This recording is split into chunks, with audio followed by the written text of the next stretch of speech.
Hey, what's up, guys? It is Deibs, Mr. Crockpot on Twitter. First and foremost, thank you to all of our over 1,000 subscribers on YouTube. If you're new to this channel and you love Philadelphia 76ers and NBA content, you have found the right place.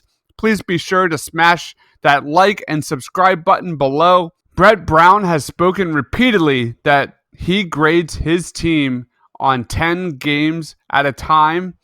Well, we are 12 games into the season, so I thought it would be fun to look at the numbers and how they compare to last season. Today, we are going to do a discussion and looking back at how the Sixers offense has performed this year compared to last season. Now, it's only been 12 games, so it's a small sample size. But what do the numbers say? Let's get into it. Lastly, we want to hear your voice in the comments section below. What are your thoughts on the Sixers offense? Let it fly, baby. First up, let's begin with offensive rating. There was a significant concern with the offense prior to the start of the season when Jimmy Butler left for the Miami Heat. Who was going to score with 5 minutes left? Who was going to space the floor? In 2018, the Sixers had the 8th best offensive rating at 112.6. Where are they this year? Well, let's take a quick look at the graph. It's a maintaining trend. If you look at between October 23rd and November 15th, it's pretty much flat out the same as it's been all season long. The offensive rating this season is at 106.1, which is 19th best in the NBA. That is worse than last season. Then we get to efficiency field goal percentage.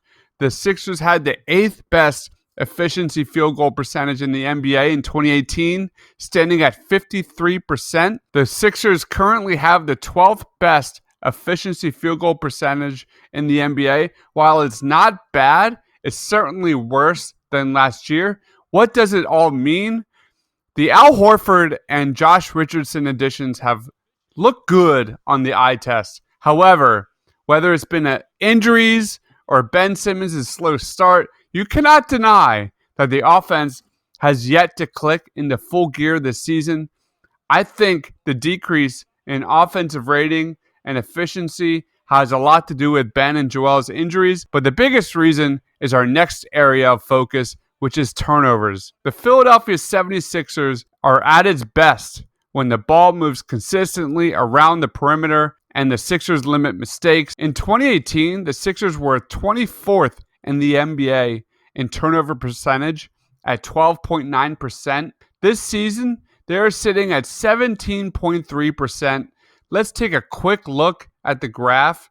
You can see there is a decreasing trend in turnover percentage. That's a good thing. The good thing is the turnovers have decreased since the season started, but when you look at overall, they are 27th in the NBA in turnovers.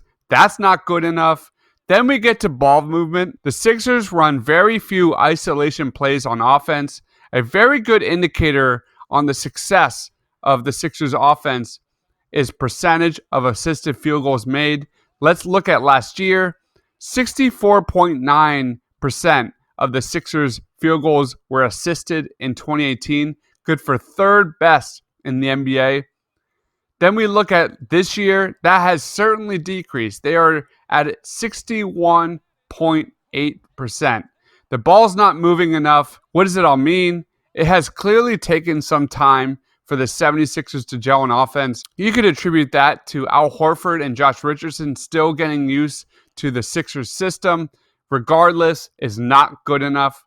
Then we move on to pace. Pace and space is the staple of Brett Brown's offense.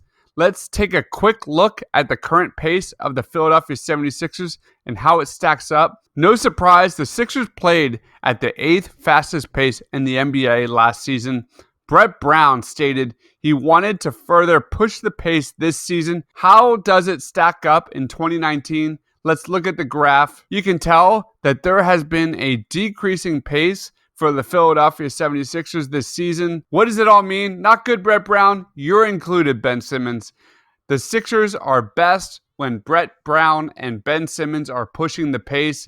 That's not happening. Let's move on to free throws. The Philadelphia 76ers were one of the best teams in the NBA at getting to the free throw line in 2018.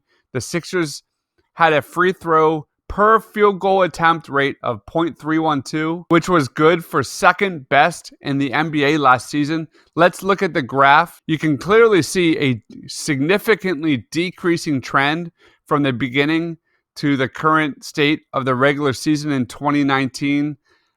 This season, the Sixers are 23rd in the NBA at 22.2 free throws per game.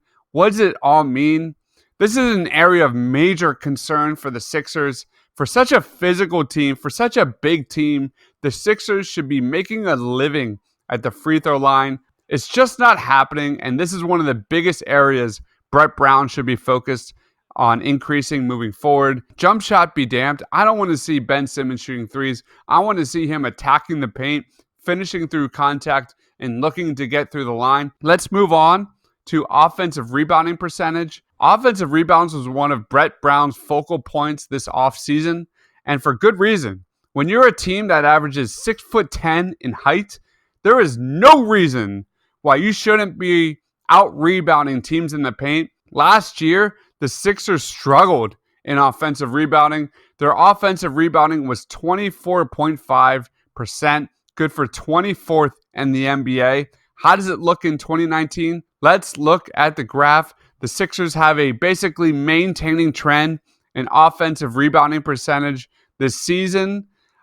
They are good for first in the NBA at 29.9% in the NBA. If you could point out one positive this season, it is certainly offensive rebounding. Let's move on to second chance points. The 76ers are the 10th best team in second chance points at 14.1 points per game. Last season, the Sixers were at this basically the same rate, 14.1% in the NBA, but they were also the sixth best team in the NBA. That has maintained. Overall, when you look at the offense between this year and last year, you look at the breakdown. Offensive rating, better in 2018. Efficiency, better in 2018. Turnover percentage, better in 2018. Percent assisted per field goals made, better in 2018. Pace, better in 2018. Free throw rate, better in 2018. Free throws per game, better. Offensive rebound percentage has been better in 2019. And then lastly, second chance points was better in 2018. It has been a difficult season for Brett Brown in 2019, to say the least. I hope you guys enjoyed watching. I am Deibs, Mr. Crockpot on Twitter. Take it easy.